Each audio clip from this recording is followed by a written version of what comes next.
और पक्ष खोल दिया है और एक और मोर्चा खोल दिया है। क्या इसी तरह से इसे देखा जाना चाहिए हिमांशु? क्योंकि बिहार में चुनाव है, उससे पहले हम ये एसआईआर के मुद्दे पर एक जबरदस्त लड़ाई देख ही रहे थे, लेकिन ये वाली लड़ाई तो कुछ अलग ही रंग में आ रही है कि अब इसको रंग ये दिया जा रहा है कि एक तरफ संघ से जुड़े हुए व्यक्ति हैं तो दूसरी तरफ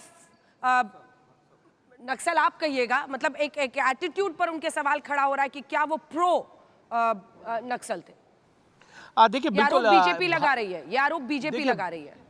भारतीय जनता पार्टी की तरफ से जो आरोप लगाए गए हैं सुदर्शन रेड्डी को लेकर, उनका ये कहना है कि सलवा जुड़म के खिलाफ जो आदेश था कोर्ट का वो सुदर्शन रेड्डी ने दिया था, ये सही है और इसको एक बड़ा मुद्दा जो है वो भारतीय जनता पार्टी जरूर बनाएगी। लेकिन दूसरी तरफ सीपी राधाकृष्णन, जिनका जो अगर पूरा जीवन परिचय देखें तो उसमें वो ये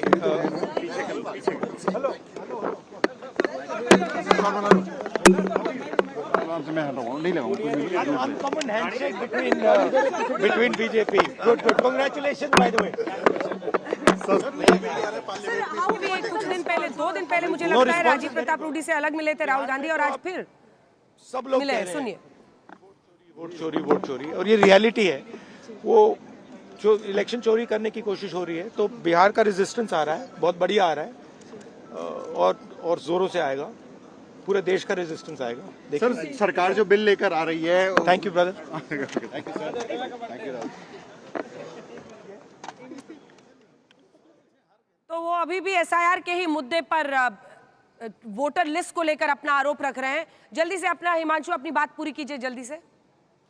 बिल्कुल, क्योंकि भैरव सिंह शेखावत जो है 2002 के अंदर भारतीय जनता पार्टी की तरफ से यानी संघ और भारतीय जनता पार्टी का विचारधारा का पहला व्यक्ति जो है संवैधानिक पद पर पहुंचे थे, तो भैरव सिंह शेखावत उपराष्ट्रपति बने। 2017 के अंदर जब भारतीय जनता पार्टी के पास ये मौका आया तो रामनाथ कोविंद को जो है वो राष्ट्रपति पद का उम्मीदवार बनाया गया। वो 1994 में भारतीय जनता पार्टी में आए थे, उसके बाद राज्यसभा सांसद रहे।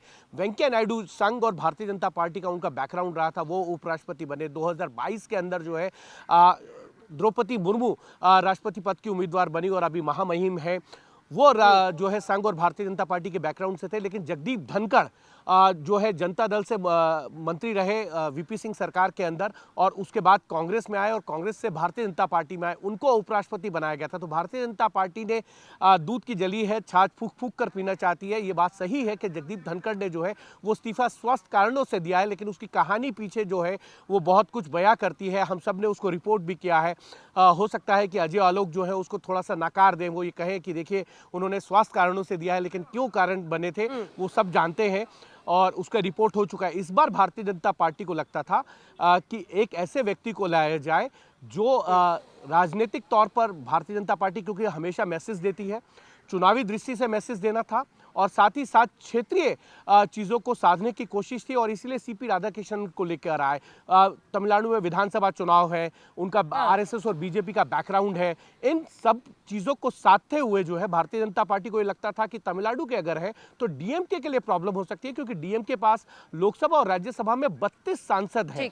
अगर डीएमके एब्सेंट करता है तो इंडिया ब्लॉक के नंबर जो है वो कम हो सकते हैं और ये कोशिश भारतीय जनता पार्टी की थी। शायद उसमें अभी भारतीय जनता पार्टी को सक्सेस नहीं मिला है। राजनाथ सिंह ने जरूर डीएमके के जो अध्यक्ष हैं और मुख्यमंत्री हैं तमिलनाडु के, उनसे बातचीत की है, लेकिन उन्होंने ये श्योर नहीं किया कि वो एब्सटेन करेंगे या एनडीए के समर्थन में वोट करेंगे। इसका मतलब साफ है जो डीएमके के नेताओं की तरफ से आ रहा है कि वो सुदर्शन रेड्डी के पक्ष में जो है वो वोट करने वाले हैं। दूसरी तरफ यही खेल उन्होंने इंडिया ब्लॉक में भी खेला। उनको था कि टीडीपी और वाईएसआर अगर एब्सटेंड करते हैं या उनके पक्ष में वोट करते हैं तो एनडीए का खेल बिगड़ सकता है। खैर दो तरफ खेल नहीं बिगड़ा, सिर्फ मैसेजिंग का खेल हुआ। बिल्कुल मैसेजिंग का खेल है और अक्सर उपराष्ट्रपति पद जैसे जगह पर देखा जाता है कि क्रॉस वोटिंग भी कई बार बहुत ज्यादा होती है। संगीत रागी जी, अब सवाल यही है कि विपक्ष ने भी अपनी तरफ से एक उम्मीदवार, इससे पहले वेंकैया नायडू को बीजेपी ने उप राष्ट्रपति बनाया था। अब दक्षिण की एक पॉलिटिक्स साधने की कोशिश है, लेकिन विचारधारा की भी एक खाई दिख रही है जिसको लेकर अपने अपने तरीके से बैटिंग हो रही है। विचारधारा की लड़ाई तो साफ साफ दिख रही है। एक तरफ राष्ट्रीय स्वयंसेवक संघ की पृष्ठभूमि से सीपी राधाकृष्णन जी हैं, जो भारतीय राष्ट्रवाद के पोषक हैं। दूसरी तरफ सुदर्शन रेड्डी जी हैं, जो कांग्रेस के ज़माने में जुडिशरी में आए, 1993 में वो जज बने, उस समय पीवी नरसिंह राव की सरकार थी। और ध्यान रखिएगा कि उसी समय आपको टोक रही हूं, कॉलेजियम सिस्टम भी आया मनोहर था। लाल खट्टर, तमाम लोग जो प्रस्तावक होंगे, समर्थक होंगे, जैसा कि हमने आपको कहा है, बताया है, 4 सेट आज ये नॉमिनेशन के होंगे, जिसमें पहला सेट जो है उसमें प्रधानमंत्री नरेंद्र मोदी उनके प्रस्तावक रहेंगे, प्रस्तावक भी रहेंगे, समर्थक भी रहेंगे। 4 सेट्स में आज ये नामांकन दाखिल होना है और तमाम जो मंत्री हैं वो सभी इस वक्त पहुंच रहे हैं। ये सीधी तस्वीरें आप संसद भवन से इस वक्त देख रहे हैं, जहां पर ये नामांकन सीपी सुदर्शन जो है वो आज अपना करने वाले हैं। सीपी राधाकृष्णन करने वाले हैं बतौर एनडीए के उप राष्ट्रपति के उम्मीदवार। जल्दी से एक जानकारी हिमांशु, वहां से मैं आ रही हूँ सर, जल्दी से। देखिए बिल्कुल 4 कितने लोग पहुंच गए हैं?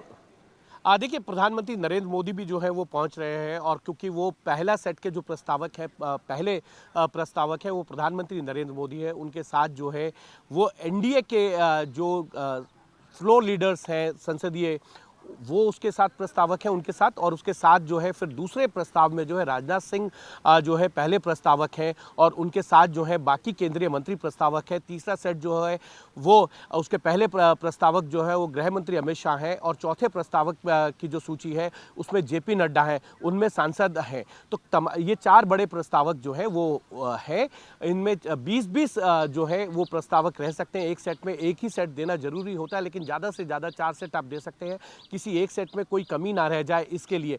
और यही कारण है कि आप देखिए कि भारतीय जनता पार्टी की तरफ से जो 4 बड़े नेता हैं, प्रधानमंत्री नरेंद्र मोदी, रक्षा मंत्री राजनाथ सिंह जो लोकसभा में डिप्टी लीडर भी है सरकार की तरफ से, और उसके बाद गृह मंत्री अमित शाह और भारतीय जनता पार्टी के जो अध्यक्ष हैं जेपी नड्डा, 4 बड़े प्रस्तावक, उनके साथ साथ 19 अन्य प्रस्तावक रहेंगे, जिनमें सभी घटक दलों के सांसद भी हैं और मंत्री भी जो है उसमें है, और संसदीय दलों के नेता भी हैं। तो एक तरीके से पूरे सबको सही स्थान के साथ, प्रधानमंत्री के साथ जो है सभी वरिष्ठ मंत्री भी हैं, और उनके साथ साथ जो घटक दल हैं, उनके जो संसदीय फ्लोर लीडर्स हैं लोकसभा और राज्यसभा में, वो हैं राजनाथ सिंह जिस प्रस्ताव के अंदर प्रमुख प्रस्तावक है उसमें मंत्री रहेंगे, और तीसरे प्रस्ताव में गृह मंत्री अमित शाह हैं, तो उसमें जो एमओएस है वो है, और चौथा जो प्रस्ताव है वो जेपी नड्डा उसके मुख्य प्रस्तावक है, उसमें सांसद रहने वाले हैं, जिसमें भारतीय जनता पार्टी और अन्य घटक दलों के सांसद भी जो है वो प्रस्तावक है।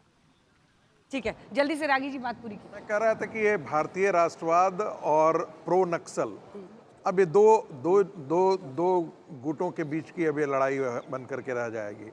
देखिए, नंदिनी सुंदरबनान भारतीय स्टेट के मामले में जो सलवा जुडूम पर जो इनका निर्णय था, उसको पढ़ने से ये बहुत साफ हो जाता है कि इनकी विचारधारा कैसी रही है। और मैं जिसका जिक्र कर रहा था, ये कांग्रेस की कृपा से सुप्रीम कोर्ट में आए थे उसी साल 1993 में, उसके बाद से कॉलेजियम सिस्टम शुरू हो गया था। आशुतोष मुस्कुरा रहे हैं, लेकिन ये सच्चाई से मुंह नहीं मोड़ रहे हैं। उनका हंसना है।